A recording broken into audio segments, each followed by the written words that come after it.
Good evening, everyone. We're going to get started. Want to be respectful of your time, so we're going to start on time. I'm Dr. Michelle Taylor, Shelby County Health Department Director and Health Officer.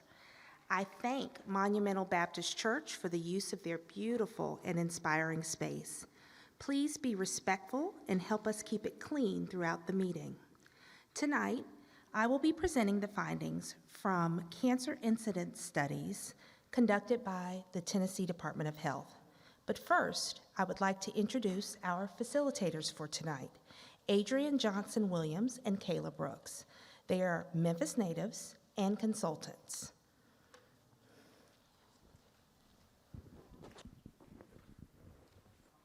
Hello.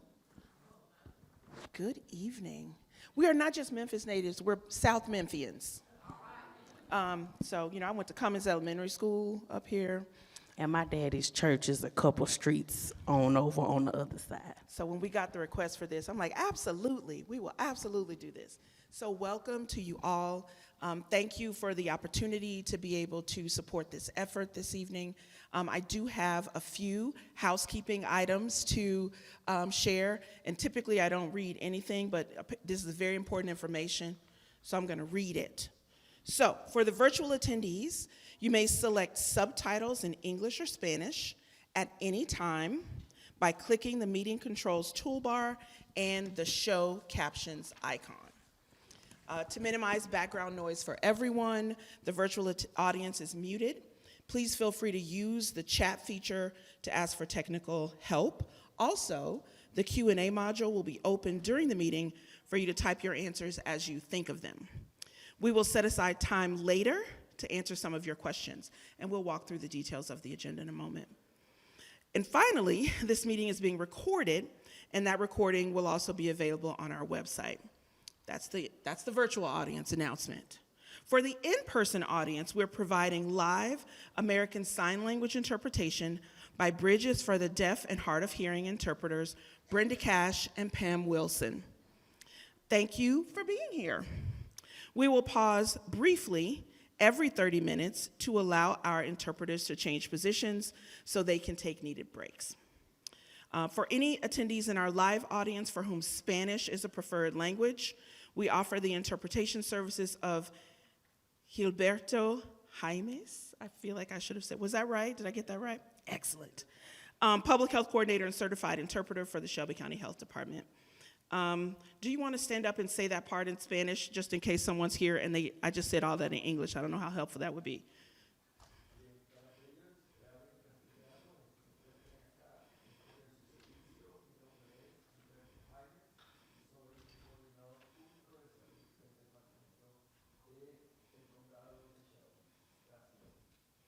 Thank you. So, again, I'm Adrian Johnson-Williams, Kayla Brooks. How are you all? I'm with Standpoint Consulting. Kayla Brooks is helping me out. We want to give you a sense of how this evening is going to go so that you know what to expect. So, of course, we're going to have a presentation from Dr. Taylor, and then we're going to collect questions. It kind of evens the playing field because the virtual people can't just ask questions. So we have note cards for people to write their questions on. We'll be collecting them, and they will be answered by the health department team.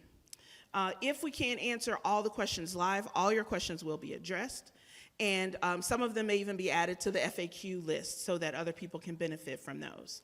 We're going to do 2 rounds of this. First, there will be a presentation of the study and results, and then there will be a discussion about the company involved. Okay?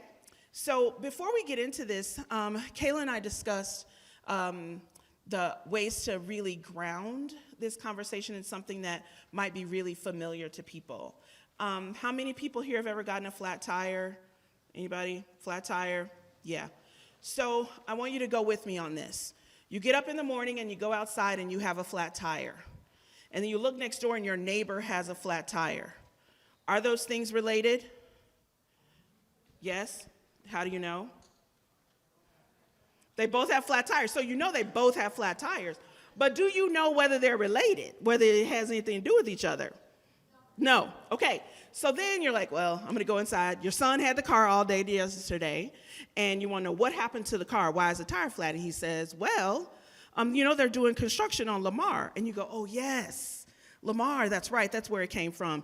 And then he says, maybe not, because, the sewer line busted on Summer, and then they're doing this other apartment complex over on Cooper. So it could be any one of those things.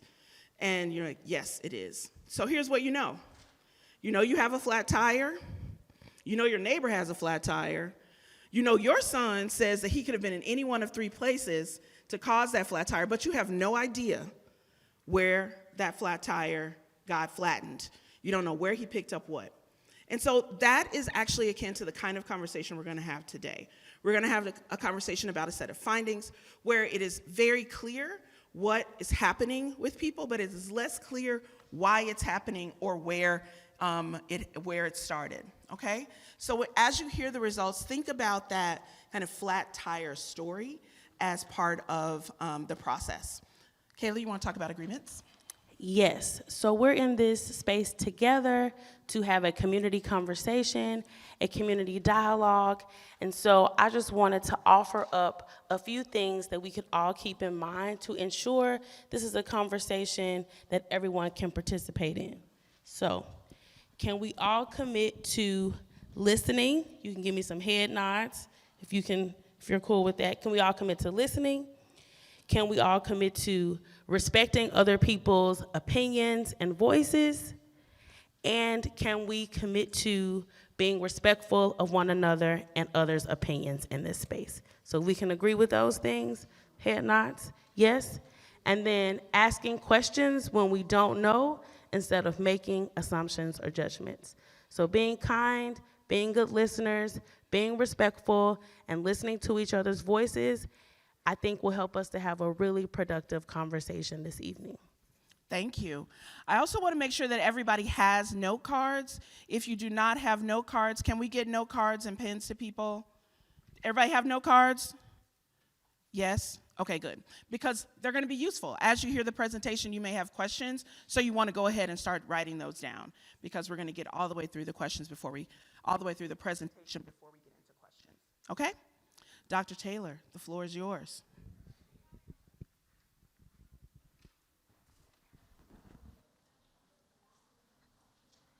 Thank you, ladies. So a few more things before we get into the presentation. I am joined tonight live via Zoom by Dr. Martin Whiteside, the director of the Tennessee Department of Health's Office of Cancer Surveillance, where he has worked for 17 years. He received his Doctor of Chiropractic Medicine from Western States Chiropractic College and later completed a PhD in nutritional biochemistry with a focus on cancer at the University of Alabama in Birmingham. Thank you for joining us, Dr. Whiteside. He will be available to answer questions about the cancer incidence studies when we get to that portion of the presentation. I would also like to thank all of my Shelby County Health Department staff who is here to assist today. And I would especially like to point out our Chief of Epidemiology, Jennifer Comet, and our Administrator for Environmental Health, Casey Smith-Alexander, both of whom have been instrumental in making sure that we could have a successful community meeting tonight. Both are technical experts who will also be available in case there are additional expertise questions that need to be answered during the Q&A session. Our format tonight is as follows. I will present slides explaining the result of the cancer incidence studies conducted by the Tennessee Department of Health. Then we will pause to answer some questions from our live audience and the virtual audience.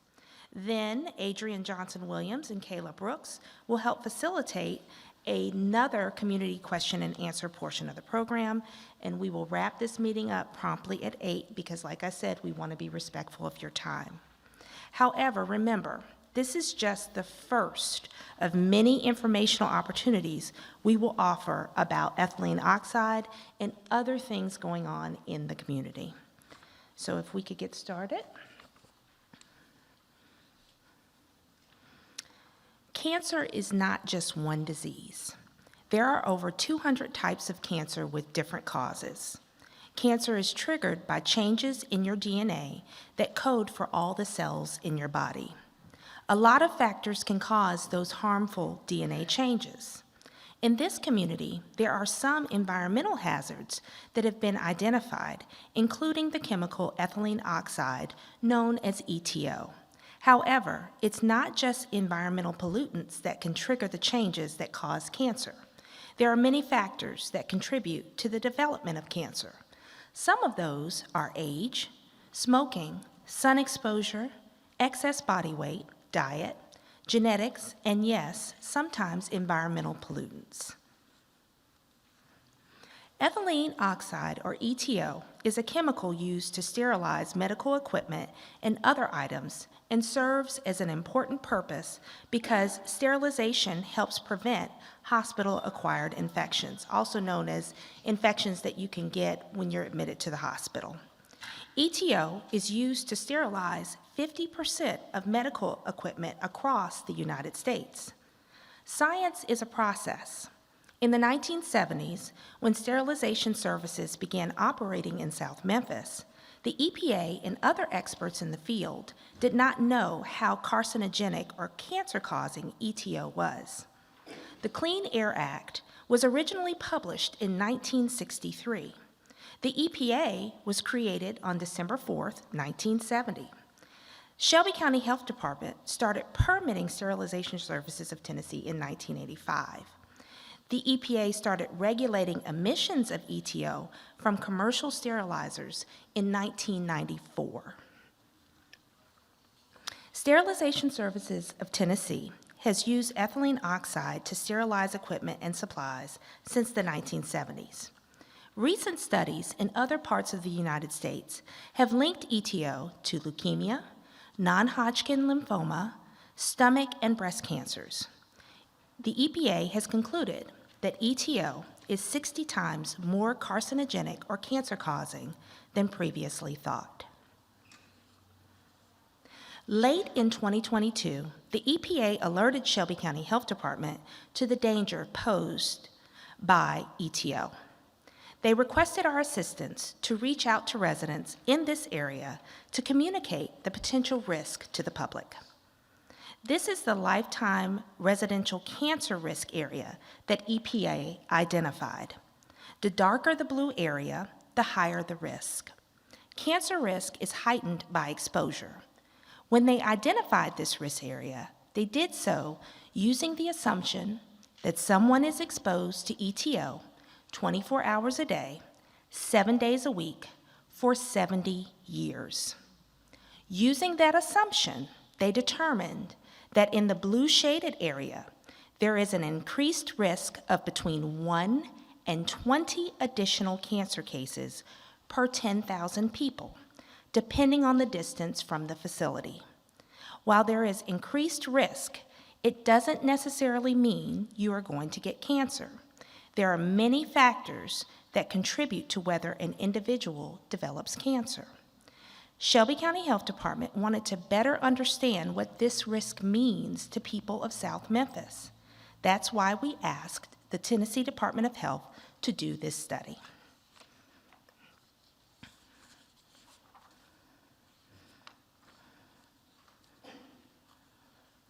The Tennessee Department of Health looked at cases of leukemia, non-Hodgkin lymphoma, stomach, and breast cancers in the area around the sterilization services facility to determine if there were more of those cancers than expected. As part of this analysis, they compared age-adjusted cancer rates in the area around sterilization services to an area in eastern Shelby County and to the state overall. They also looked for clusters, also called hotspots, around the facility. Shelby County Health Department collaborated with Tennessee Department of Health on this study and provided input in selecting the areas for the study.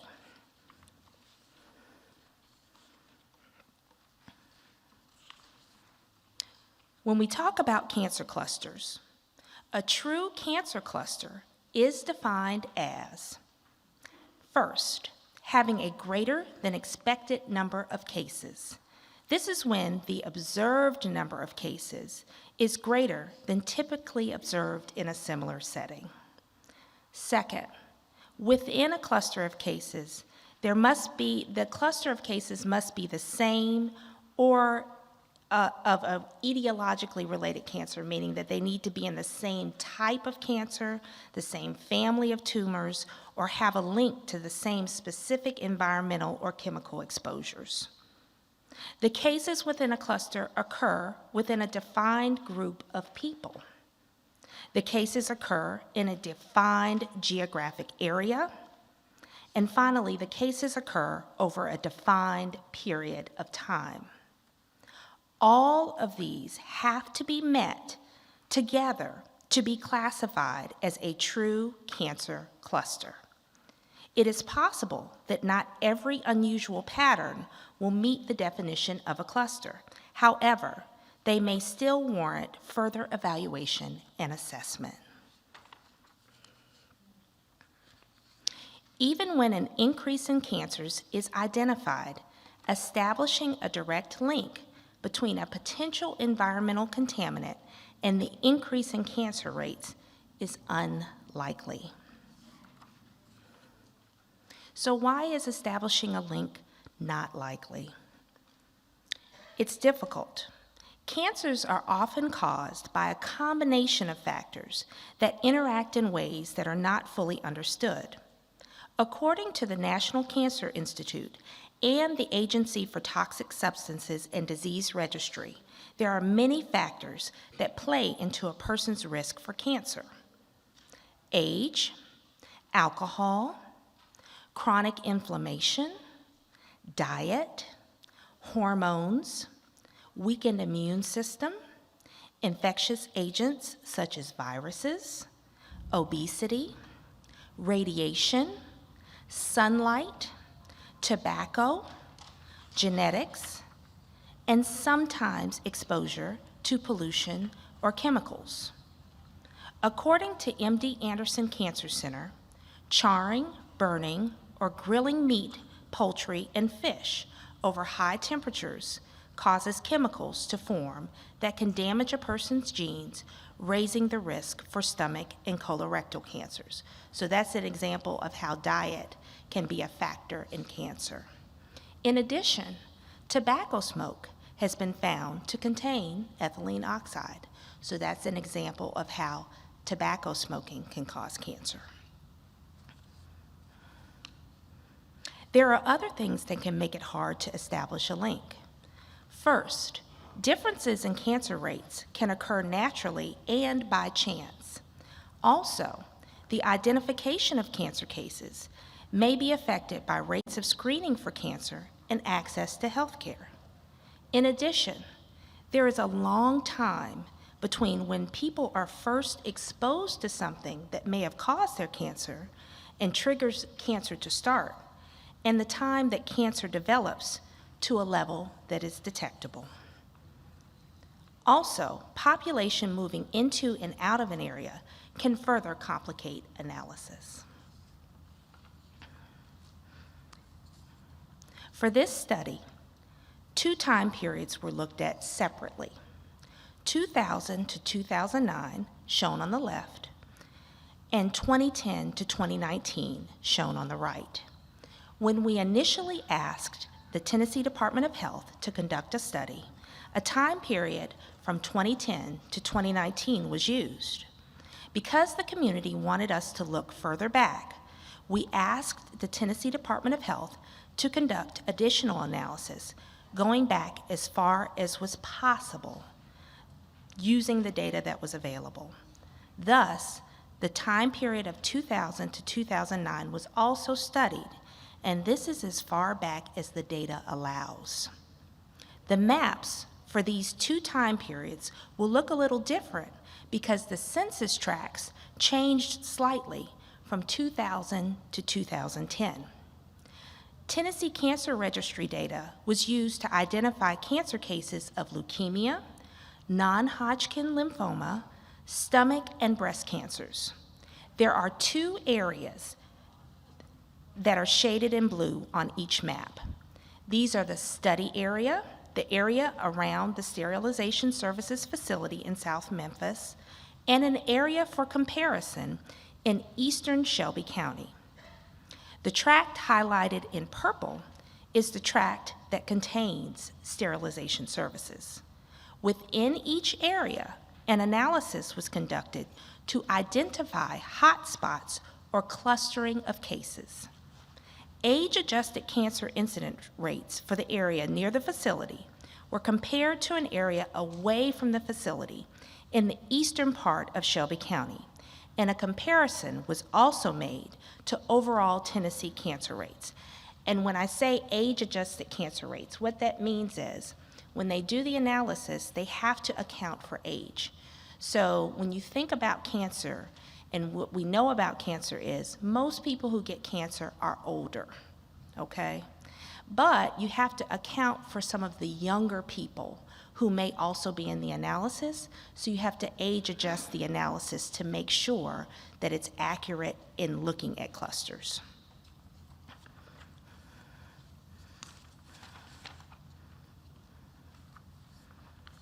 On this map, the tracts highlighted in beige are the census tracts selected to be in the study area around sterilization services.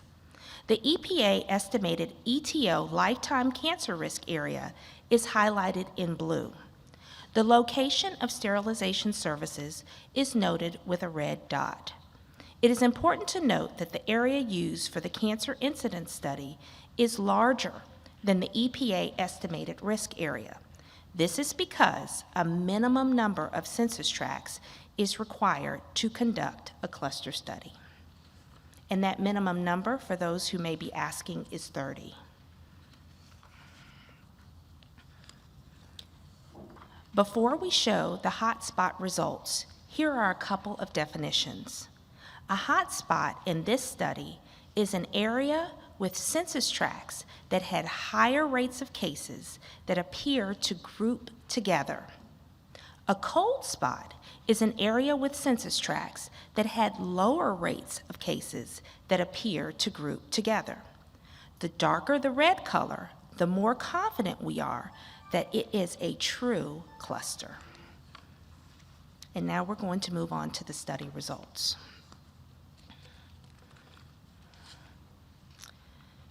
In the 2000 to 2009 time period, hotspot analyses displayed cold spots of leukemia bordering the facility and identified a hot spot of leukemia away from the facility. In the more recent 2010 to 2019 time period, analyses revealed no clustering or hotspots of leukemia. In both time periods, leukemia rates in the area near the facility were either comparable or lower than the Tennessee rate and the area in eastern Shelby County. Therefore, for leukemia, the results do not provide evidence of clustering of leukemia cases near sterilization services. Moving on to non-Hodgkin lymphoma. In both time periods, spatial analysis revealed no hotspots of non-Hodgkin lymphoma. In both time periods, non-Hodgkin lymphoma rates in the area near the facility were either comparable or lower than the Tennessee rate and rates in the area in eastern Shelby County. Results show no clustering of non-Hodgkin lymphoma near sterilization services. Moving on to breast cancer. In both the 2000 to 2009 and the 2010 to 2019 time period, spatial analyses found hot spots and cold spots of breast cancer bordering the facility's census tract. Because the facility's census tract had no clustering, it cannot be said that the high or low numbers of breast cancer in adjacent tracts are due to the facility. In both time periods, breast cancer rates near the facility were comparable to rates in Tennessee and significantly lower than rates in the eastern Shelby County study area. So summing up the breast cancer results, hot and cold spots of breast cancer were identified in the study area.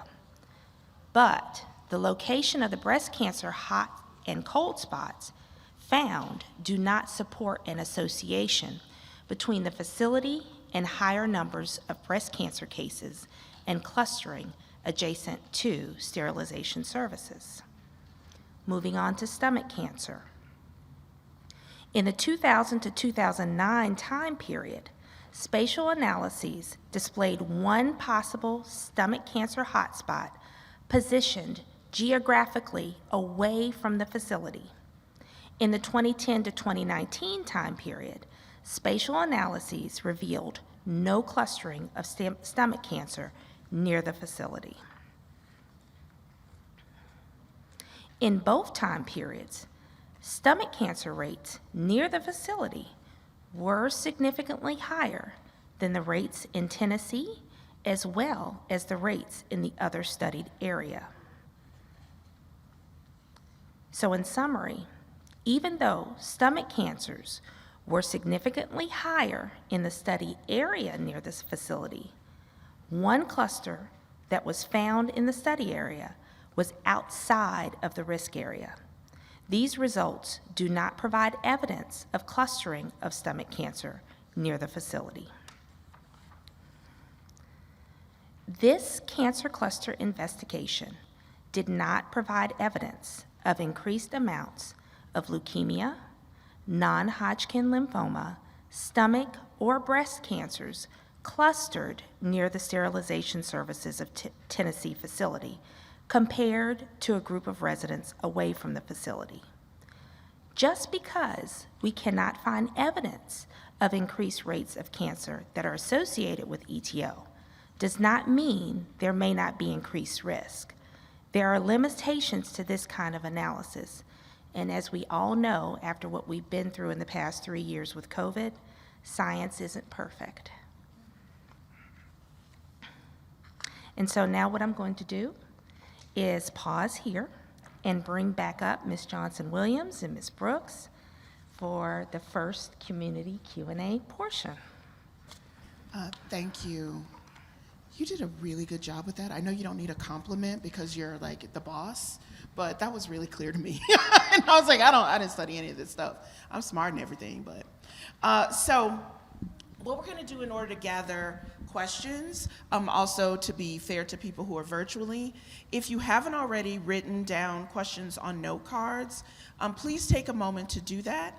So we're gonna give you a few moments to write down your questions, and if staff would start to move through to collect those questions. So if you have a question already written on a card, just lift it up and somebody will come by, okay? Oh yes, and please put your zip code on your note card. We're trying to figure out where people are and what kinds of questions are emerging. Let me tell you how these questions are gonna be sorted. Some questions are kind of already answered on an FAQ page or can't be on an FAQ page. We will have a set of those. Personal questions, we're gonna have to, if you have like something that's really personal to you, we'll need to direct you to someone at the health department for that specifically. Questions that require a little extra time, we will absolutely say that there are questions that somebody's gonna have to research and get back to you. But every single question that appears on a card, we will try to respond to, or rather, the health department will try to respond to, either on the FAQ page or in this session this evening. For the people who are virtual, there's someone also looking to go through your questions as well, okay? Does everybody ask their questions? People are writing. I'm gonna maybe ask Kayla to sing a little song. I'm just kidding. We're not gonna ask Kayla to sing. So what we're gonna do is collect these questions, and then Dr. Taylor's gonna come up and talk about the next segment related to sterilization services. We'll collect those questions, and then we're gonna start combing through and getting your questions answered, okay?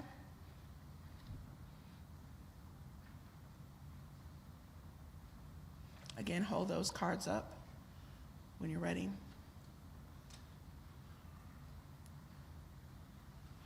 Okay, one more card over here, another card over here, two over here.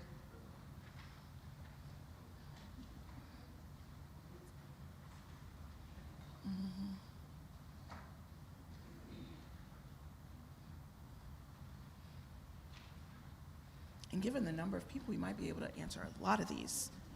And this feels doable.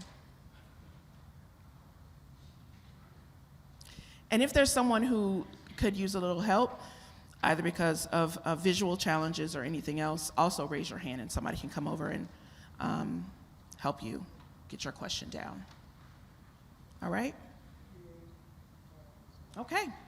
So now we're going to bring Dr. Taylor back. I'm going to get those if someone would bring me the questions. We're going to sit up here and go through them while we talk about Sterilization Services of Tennessee. Okay?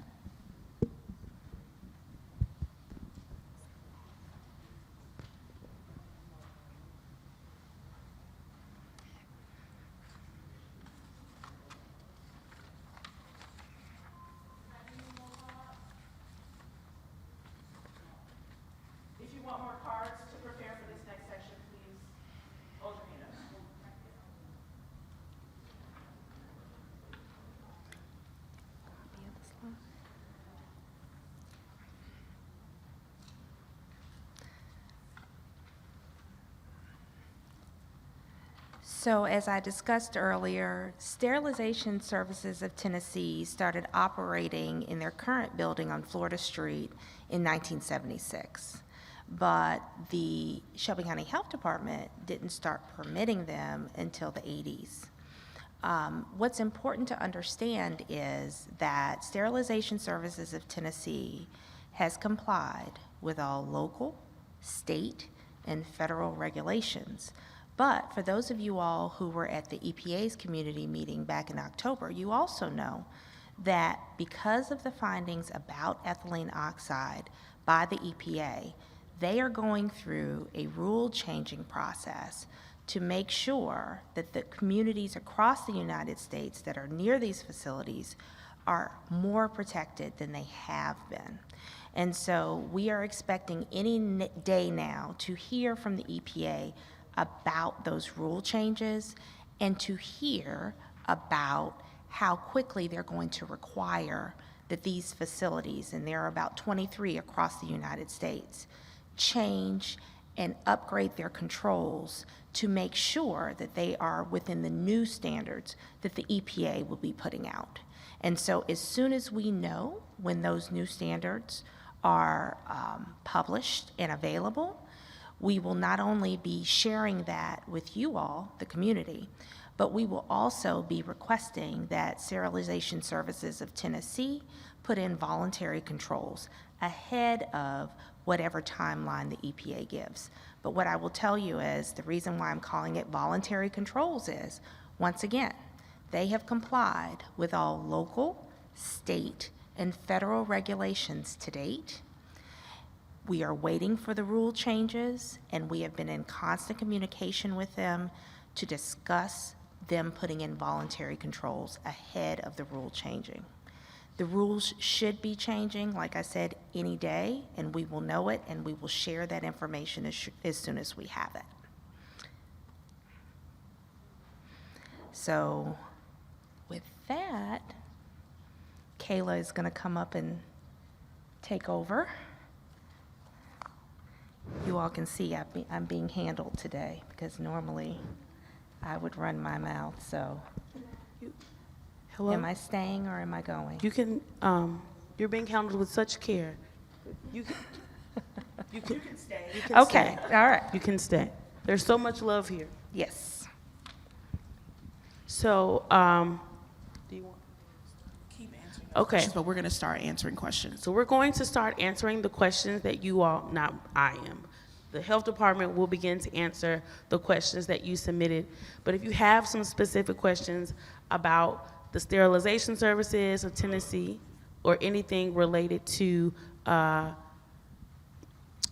what Dr. Michelle just shared, then you can write those additional questions down on your note cards if you have any, and then we will answer those questions as well. So if you have any specific questions about the information shared related to the sterilization services, we want to make sure that you can get those answers, you can get the answers to those questions as well. And we invite you to also put your zip code on these note cards when you submit them this go round. Thanks, you can sit down. Do you want to join me? Sure. Absolutely. So, the way that we're going to do this is that I've got these stacks of cards here. There are people who have specific questions about the study, people who have specific questions about already about the sterilization services, and several other groupings of questions. So we've grouped them, and I'm just going to start asking these questions. So, the first question is that, does the lack of evidence of cancer cluster mean there's not an elevated risk of cancers associated with EtO? Great question. Would help if I turned it on. Great question.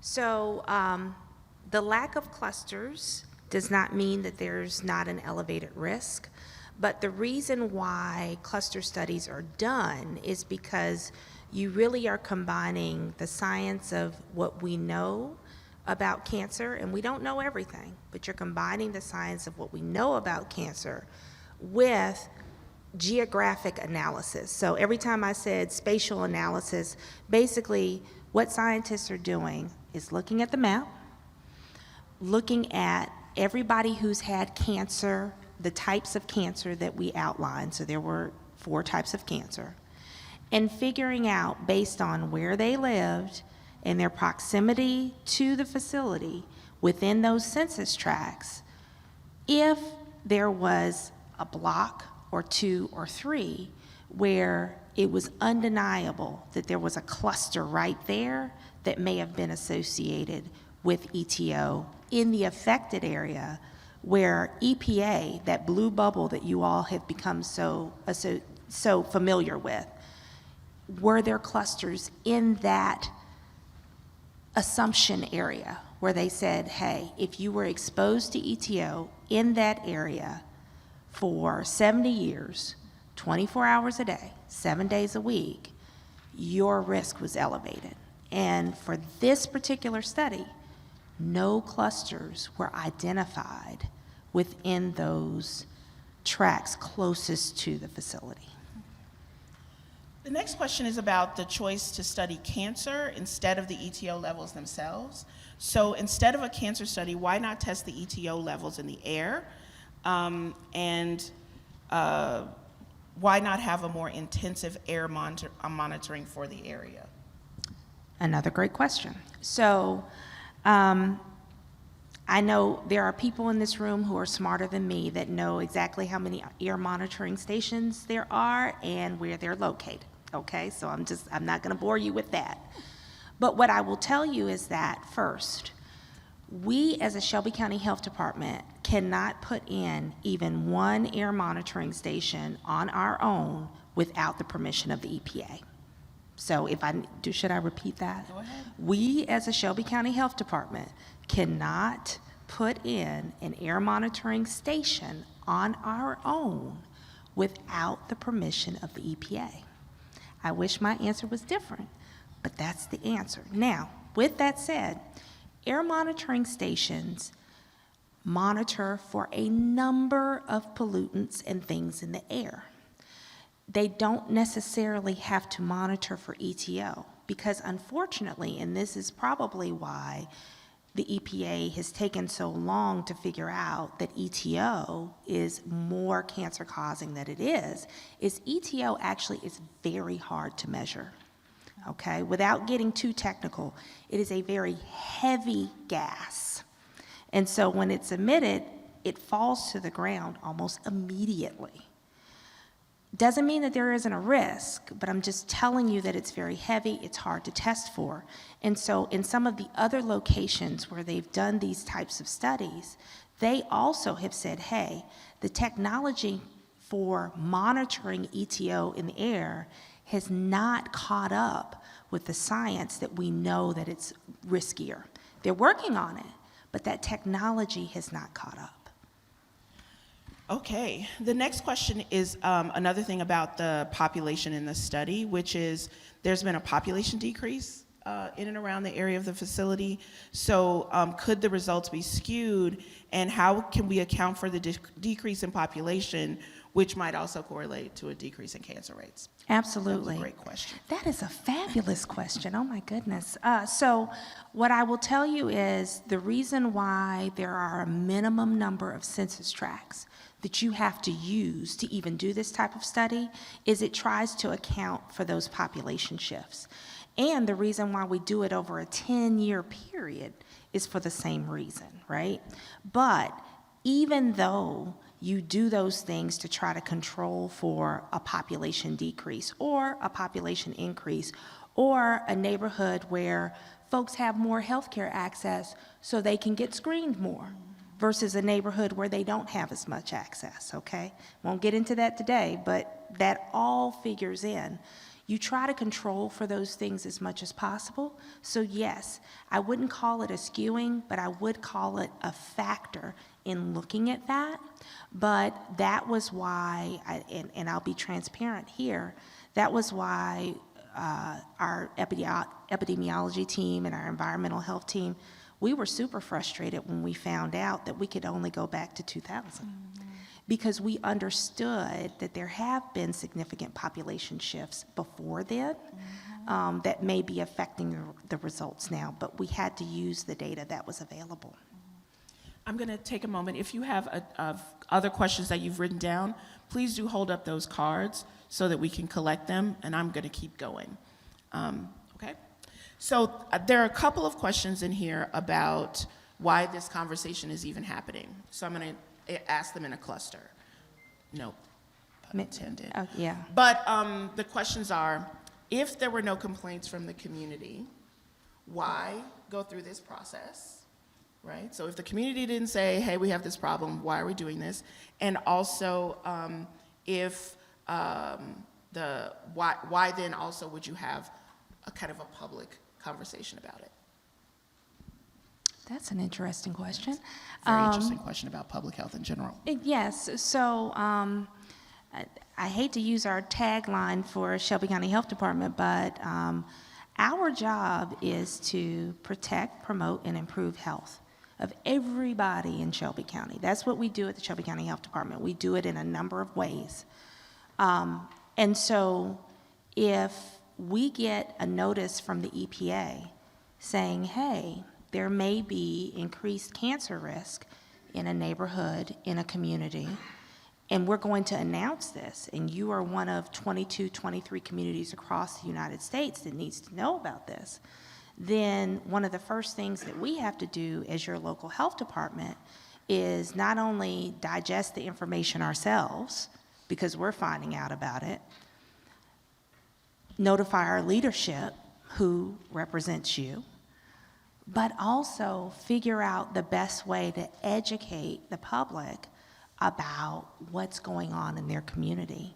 As far as if nobody complained or nobody said anything about it, I will tell you something about Memphis and Shelby County. People are concerned about where they live and their quality of life, and they know that they deserve to live in a healthy community. And so I wouldn't even call it complaints. I would call it more concerns. So when we pushed out the information from the EPA, because it's information that the community deserved to have, we rightfully knew that we were going to have a series of conversations about what this meant for the community and the things that we could do as a health department, not only to advocate for your health, but to help you to know what other steps you need to take with other agencies to make sure that you are getting the assistance that you should be getting on this issue. Thank you. A related question is that if there's no evidence of this company causing cancer, why would then what is the kind of value of this conversation, which I think is another good public health question. Good question. Excellent conversation. So The reason why it's valuable is because we know that the EPA made this announcement at the end of the year. They said that it was this substance that was more cancer causing, and they said that, hey, you have one of these sterilization facilities in that community on Florida Street, and you need to tell the public about it. And so really, that's the best answer I've got. I mean, it really is about education, pushing the information out, because I can say it this way. How would you have felt if we didn't say anything and we just knew about it? And then you had to find out about it just on some obscure website or by word of mouth. And you know you have a local health department who is supposed to be educating you about these things in the community, and we didn't say anything. That would just be, we wouldn't be doing our jobs if we didn't say anything. Thank you. So now we have a set of questions about sterilization services specifically. Thank you. These are questions, several of them about what has sterilization services said they would do? Literally, all the questions ask that. What are they going to do? You see how Paul's like, okay, A what's whole the set of specific questions about what is sterilization services going to do? Okay, so, great questions. Sterilization services has been actually very cooperative.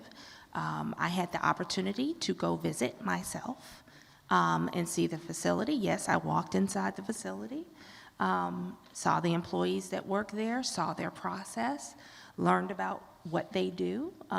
It was very clarifying. What I will tell you about the employees there is that, of course, you all know how this is. They are not allowed to make any decisions about controls being put in place. They work there, they do their job. And one person in particular, you know, I can share, she said, I'm very proud of what we do, because what they do is sterilize medical equipment. So if anybody in here has ever had surgery or a dental procedure, you know that you would like for them to use materials that are sterilized, meaning that you are sure that they're clean.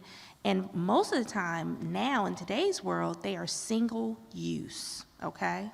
So I'll be a little transparent here. Some of you all may already know this. I'm a breast cancer survivor, right? So when I went through breast cancer in 2016, I had multiple surgeries over the course of 2016, okay, to take care of my cancer. And I am quite sure that when I had those surgeries, they were using sterilized equipment, because if they weren't, I wouldn't be here sitting answering your questions, okay? So what have they said they will do? They said that they would consider voluntary controls, and so we are in talks with them about that. They said that they are patiently waiting on the EPA's rule changes to know exactly what kind of controls they would need to put in place. And they also said and reminded us that they are not the only industry in the area, but they are the only industry that is being monitored for EtO. So we had a nice conversation about that. As far as what they will do, I'm confident that especially when the rule changes come out, we will have continued discussions about how quickly they can put those controls in place. At this point, that's as much as I know. I want to follow up on that, because there's some questions in here that dig a little deeper around that. So they said that they would kind of do some voluntary work before the EPA comes out with their. Could you say more about what that means, and when does volunteering to do this start? I knew you were going to ask me that question. I didn't ask the question. And so I'm going to try not to flub this. I will apologize to my environmental health technicians that are in the crowd. Voluntary controls are based on what type of building they're in, right? So we know that some voluntary controls were put into place in a facility in Georgia. We know that some voluntary controls were put into a place in a facility in Richmond, right? But those buildings are different from the building here. And so our first step is talking to the leadership, people who actually own and operate the facility, and saying, okay, what voluntary controls do you think you can put in place before the EPA rule changes? Or if the EPA drops these rule changes and they say you've got a certain time period, we will be asking how quickly can you put those controls in place. So the short answer is, I don't know exactly what those voluntary controls would look like because it's based on the specs of the building, it's based on the type of equipment they're using, it's based on a number of things. What I can tell you is when we say that they are in compliance with all local, state, and federal regulations, what that means is for controlled emissions and fugitive emissions currently, and I know a lot of you all in the crowd know the difference, they are in compliance. But we know that the rule changes that are coming out more than likely are going to deal more with the fugitive emissions than the controlled. But we also know from precedent from other EPA rule changes for other substances that they may come back and say, I want you to put this in place for controlled emissions. So really, Sterilization Services of Tennessee, like I said, has been very cooperative. We've never had a problem with them, with our inspectors going in, asking questions, getting information from them, none of that. And so really, it is about finding out what the EPA is expecting in the way of additional controls, and then figuring out and negotiating how quickly that can happen. Could you define fugitive emissions? Sure. So controlled emissions are very much regulated, meaning they are permitted to only release so many emissions into the air. Fugitive emissions are more, I'm trying to think of the best way to say it. In the process of what they're doing, sterilizing, there are some escapes of gases that aren't controlled. And those are fugitive emissions. And that's the piece that EPA came out with for all of the facilities across the United States that said, okay, we're going to change the rules about fugitive emissions because we want tighter control on those as well. Thank you. We have a set of questions that are around environmental justice as a topic. And I'll start with what is the likelihood that this particular company, but also some of the other polluters that you mentioned, being moved away from neighborhoods that they're in now? You all are coming with the hard questions tonight. Likelihood of them moving. Yeah. I paraphrase, but they're literally questions like, what actions can you take? Can you get them to move? And along those lines. Well, I appreciate the confidence that you all have in the Shelby County Health Department to make someone move. I will tell you that we have specific authority, but if we learned anything from COVID, hate to keep bringing COVID up, but I am the COVID lady, but if we learned anything from COVID, we know that our authority is limited at the health department. So what I will tell you is that industry is not just regulated by us. It's regulated by code enforcement. It's regulated by zoning. It's regulated by many other divisions that are not the health department. So when you start talking about asking industry to move somewhere else, the short answer is we as a health department, as a single entity, cannot do that alone. And I'm being very honest with you. We just cannot do that, especially when you're dealing with industry that is within local, state, and federal regulation compliance. So to put a fine point on it, if there's nothing that they're doing wrong according to the law, it is difficult, if not impossible, to arrange, to gather enough support by any kind of authority to get someone to move. Absolutely. Okay. Because that's why the laws are in place. Remember, during the presentation, I told you, The Clean Air Act was first instituted in 1963, and the EPA was not started until December of 1970. So when you think about that, think about the fact that many of the things that we enjoy now that come out of manufacturing and industry prior to 1963 were not regulated. Prior to 1970, you didn't have a regulatory body that was going out fighting for you at the federal level in different communities to say, no, you cannot do this. No, this is the regulation. And so, once again, it takes more than a local health department. And I don't, some of my public health professionals may have a fit at me saying this. I don't know that you would want your public health department to have that much authority. I mean, people didn't even want to wear masks. So if you start thinking about how much authority you want your local public health department to have, you have to be careful with that. Now, does that mean that we've never shut somebody down? We have. When they were not in compliance. When they were not in compliance, and we had evidence that they were not following regulations, that they had not put in the necessary controls, and we shut them down. And we used our public health authority to do that. But that was not Sterilization Services of Tennessee.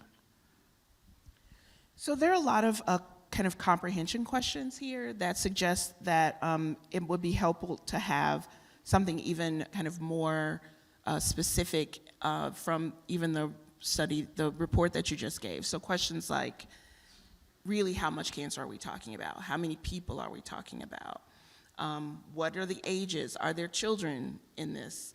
And what are the age spans? One of the things that came up in terms of, that's in here, in terms of the hotspot is that is it possible that people kind of move to an area and they used to be here and that's why there's a cluster? So those kinds of questions, is it possible for the health department to provide some more very specific, more kind of simpler discussions of what's in this report? So this is a really sophisticated audience, and I appreciate that. And so my answer is going to be just like that. So there are a lot of rules within data analysis and epidemiology that we have to follow, especially when we're talking about a population. A lot of it has to do with not being able to identify any of the people in a study, okay? Some of you all know that as de-identified data, right? So in other words, if somebody later on does a study of the zip code I live in or the census tract I live in, right? And they go back to 2016, when they pull everybody who has cancer, they have to make sure that they can't pinpoint Michelle Taylor's breast cancer when they pull all the cancer cases. And so when you start talking about age ranges and all of that, we have to be careful. It would be different if I said we had 1 million people across the county and there's no way you could pinpoint this person or that person, but that's not what we're talking about here. And so we have to be very careful about characterizing those ranges. Now, with that said, we are planning a larger cancer study for the entire county. And so that means we'll be looking at a much larger group of people. And then at that point, we may be able to do more of a range and talk more about specifics on ages and race and all of those things. This next group of questions is around safety and people's feelings of safety. So there are questions around kind of, is it safe to be kind of outside near this facility? How do people know kind of what the zone of safety is when it relates to emissions? And I would say it's probably, good idea just to reiterate that the cancer clusters weren't inside the bubble, but at the same time the concern is still there that if this is a toxic chemical being put into the air, how do people understand what safety is related to that? So the first thing I would say is that I understand that perception is reality. So I would never tell you what defines safety for you, okay? So I'm quite sure that some of you all would not have done what I did with a staff member going into the facility, because you wouldn't have felt safe doing that. I did, but that doesn't mean that you would. So I can't really define safety for you. What I can do is repeat to you that the EPA's estimation of risk was that the risk is increased for someone who has been in the same area, in that affected area, for 70 years, 24 hours a day, 7 days a week. Now, some of you all will say, well, there are some people in the community that are like that, and I believe you, okay? But that means that Michelle Taylor, nor any of my staff can tell you what safety is for you. I wish I could. It would make my job a lot easier, but I cannot. I lost track of my questions. I got into that. So one of the things I think that a couple of these questions are about, and this is just a general question that comes back to the very first thing you said, is that what makes people more vulnerable, given a number of the other things that may be true about this geography? So they were mentioning, some houses have lead in them and all those things. So if you could talk about the kind of compound nature of vulnerability. So if you all will allow me, I'll put my doctor hat on for a second. And I will tell you that there's not one person in this county who is not vulnerable to something. Like I was sharing in the presentation, cancer is actually a family of diseases. There are over 200 types. And we don't know a lot about cancer. Like, we don't know a lot in the scientific community. We know some. We're learning more as we get more familiar with the human genome and DNA and what that looks like. But we still don't know everything. So when you start talking about compound reasons, it's the same thing. Like I said, I'll put my doctor's hat on, that you're going to hear if you go to your primary care provider and you have an issue. I'll use myself as an example. When I go, my primary care provider will tell me that I need to make sure I keep exercising at least 5 days a week, because if I don't, then my genetic makeup will be that I may be a little bit fluffier, like my grandmother, who I look exactly like, okay? Or he will say, you really, really need to give up sweets for at least a couple of months, because your blood sugar may not be looking what it needs to be, and I don't want you to become pre-diabetic. Those are just examples. And then there are the things that I preach to people all the time, because I'm just like that. If you're smoking, please stop. It's one of the simplest things you can do to protect your health and improve your health if you are a smoker. And I'm not just talking about tobacco, I'm talking about other things too. So if you're smoking, please stop. If you like, this is for the young folks in the crowd, if there are any, if you like hookah, you're getting an even bigger dose of tobacco than you would if you were puffing on a Newport, okay? So just keep that in mind. Alcohol, if you like a little adult juice, just make sure that it's in moderation and that you're not going overboard.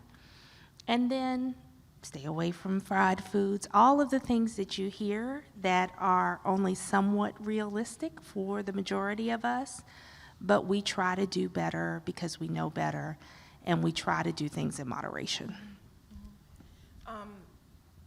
There is, this actually was asked twice, so I think there's a mention of the public nuisance provision in Memphis and Shelby County. in the pollution code. And the question is, since the fugitive gases are, they say, escaping from the facility's back vents, is there a way to use that to address this issue, to make installations or to make them make installations or building modifications? So, as you all know, we have split government. So we have Memphis City laws, and then we have Shelby County laws. And so you will have to permit me to go and research that, to be quite honest. Because we have such wonderful split government, sometimes, a lot of the times, at the Shelby County Health Department, we have to have our attorney go into the books and figure out what authorities we have. Because remember, Memphis is our biggest municipality, but there are 7 municipalities in Shelby County. The Shelby County Health Department is responsible for all of them, but we also are responsible for researching when City of Memphis or Town of Collierville or Bartlett or any number of places are having an issue within their code that we have to address. So you'll have to let me research that one. Okay. We're getting back to the facility again. There are questions around how often are tests being conducted to determine whether there are more causes of cancers linked to the facility, and what steps can be taken to ensure that people in the community know about that and can get tested or assessed. Great question. So as far as I know, unless one of my folks tell me otherwise, this is the first of its kind done by the Shelby County Health Department, this cancer incidence study. We knew that there was precedent for it in other places, but we don't believe that one has been done here before. So there's that. We are planning one for the entire county. And then once we do that, then we'll try to figure out what the frequency should be. But I will tell you, just from regular data analysis, a lot of times you want to do it in pretty big blocks of time. Normally it's 5 years or 10 years or 15 years or 20 years. And so I would say that for now, we're going to do the countywide cancer study, and we're going to see what that shows. And that will lead us to know how we need to parcel and what we need to do going forward. What's the timeline for that countywide cancer study? That's actually a question here. I knew it was. I knew it was. I was peeping on the card. So we have to engage other partners at the Tennessee Department of Health, figure out how long it would take to do something like that, what the parameters would be. So this is another one I have to research, because I don't want to tell you 2 months and then it's a year. So I'm going to have to research that one. But once we know what a firm timeline is, we will put it on the website. Okay. Here's some quick ones, flash round. When did the EPA last review this and change these emission standards? When did that happen? Last changed it? That I don't. When was this one? What was the date of this change? Oh. So the rule change hasn't been made yet. Oh, the rule. Okay, so that's a good question. Yes. Yeah, it's an excellent question. So the rule change has not been made. They made the announcement that they were about to make the rule change late last year, and we've been waiting for the rule change to drop. So this is the big question, and I feel like the question is about trust and the way that kind of, particularly in Black communities, there's a lot of distrust between communities and government, and health is a very big issue. So what are the ways that the Shelby County Health Department can be deemed more trustworthy to the community? Great question. So what I will tell you is I'll go back to that same statement, perception is reality. We have really hardworking people at the Shelby County Health Department. And I'm not just saying that because I'm biased and I'm the director. We have people who show up to work every day and do great work in community outreach, environmental health, maternal and child health, vital records, if you've ever had to come get your birth certificate or your death certificate for a loved one, and any number of things in between. And so we show up every day trying to earn your trust even more. We hear that more and more community members trust us, but we understand that that is an iterative process. We have to continue to work on it. Some people are never going to like us because we made them put on a mask, 2 years ago, 3 years ago, and shut everything down. We understand that too. But I believe that if we show up every day doing what we can for the community to promote health, to improve health, to prevent disease, and to do it in the ways that make sense for the most people, because that's what we're here to do. Not individual health care like you get at the hospital or the doctor's office, but population health. Identifying those things that will threaten groups of people all at once and trying to keep those things from happening. If we show up and do that every day, and then also tell you that we're doing it, educate you about why we're doing it, and continue to have conversations with you, even when you don't like what we're doing, then I believe we're doing our job in trying to build that trust. As far as historic mistrust, I would say that local public health doesn't own completely all of that, but I do understand the history, and I understand that we have to constantly be working on that. And when we don't know, we have to be brave enough to say we don't know. And when there's something hard to talk about, we have to be brave enough to talk about it. And I believe if we can continue to do that, then trust will be there. Thank you. There is one last set of questions that I want to ask that came up around people really trying to understand what the health department does. You started to get into that. And so there's a question around, are there individual services at the health department, and kind of what are the ways that that individual people interact with the health department around this and other issues? Absolutely. So we have a couple of specific cancer screening programs. So we have a program for uninsured and underinsured folks that screens women for breast and cervical cancer. We're planning to expand those services within the next 5 years. So that's one way people individually interact with us in the cancer space. But there are many other ways people interact with us. So we have a car seat program. We give out pack and plays to under-resourced families. We, of course, have a very robust immunization program. So for those of you all who have not gotten your updated COVID booster, please come in and get it. The little plug there. We have maternal and child health services. So we have health navigators that go out and work with moms and families to make sure that kids with special health care needs and just under-resourced families in general can get to medical care that they need. And then, of course, we work with a lot of partners in the community. We work with hospital systems. We work with private providers.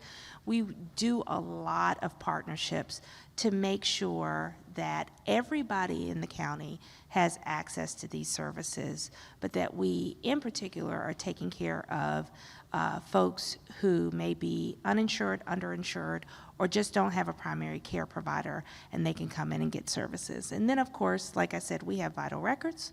We have a sexual health program. So if you find that you may have a sexually transmitted disease, yes, we do that, and most people know the health department for that, because the health department has been around in existence here in Shelby County since 1838. And then we do environmental health things. So those mosquito trucks are already rolling. And so you're going to see them getting those big, juicy mosquitoes. And so we have a rotation that goes for several months as we get into these spring months. And then we have folks who test the groundwater and check our air and do all of the other things that we need to do to protect our health. Public health touches every segment of your life, but we cannot do it alone. And so that's why conversations like these, community conversations, are so important, because you all need the chance to ask, well, what exactly do you all do? You know, what do you do? And then we get to remind you about all of the things that I just listed and more. Well, we got some new questions to come in, and so this one I need to read word for word because it should not be summarized. As our highest ranking public health officer, section 912.9 of I don't know what, but I'm assuming it's the Shelby County Code, details the emergency powers of our health officer. It says, in part, that if you find a generalized condition of air pollution exists and it creates an emergency requiring immediate action to protect human health or safety, the health officer shall order the party to reduce or discontinue immediately the emission of air contaminants. Why won't you? Okay, that's fine. You can say it loud. And what I will say is that we also have that code. It is on my desk. It is on the desk of my administrator. It's basically the imminent health hazard code.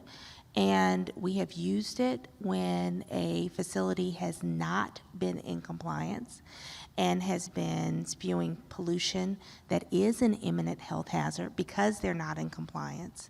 But once again, Sterilization Services of Tennessee is not that company. They are in compliance with local, state, and federal regulations, and the health department in and of itself, or the highest ranking health officer in and of herself, cannot pass a rule higher than a regulation that's being followed. It just can't happen. Okay. I think.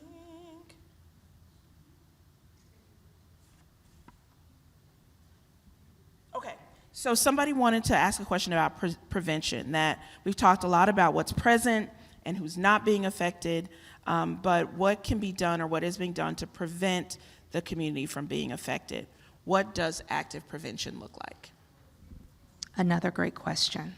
So active prevention looks like what we're talking about here, educating the public, letting you all know what the risk is.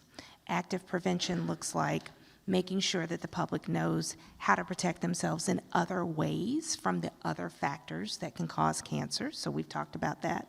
Active prevention looks like as soon as we know what the regulation changes are, enforcing those and making sure that Sterilization Services of Tennessee complies with those regulations.